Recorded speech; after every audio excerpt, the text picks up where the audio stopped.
Cik? Cik okey? Cik?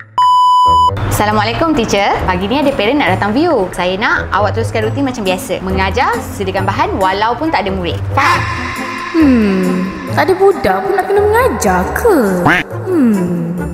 Selamat datang ke Afua Cilik Genius. Cuba masuk cik.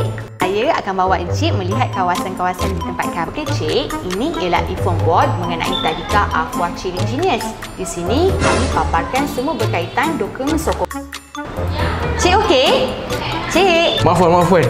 Ya.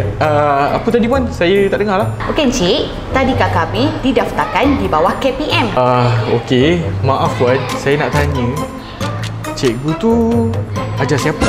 Oh, cikgu kami memang sangat berdedikasi.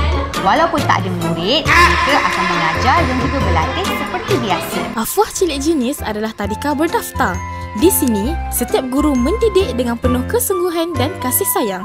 Kami percaya asas yang kuat hari ini akan membentuk anak-anak menjadi lebih cerdik, berakhlak dan yakin diri di masa hadapan. Wah, bagus betul cikgu-cikgu dekat sini.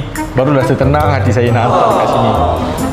Kalau tuan-puan ingin merasai suasana di tadika Afua Cilik Genius, tekan sahaja link di bawah atau di bio. Kita jumpa nanti masa temu janji.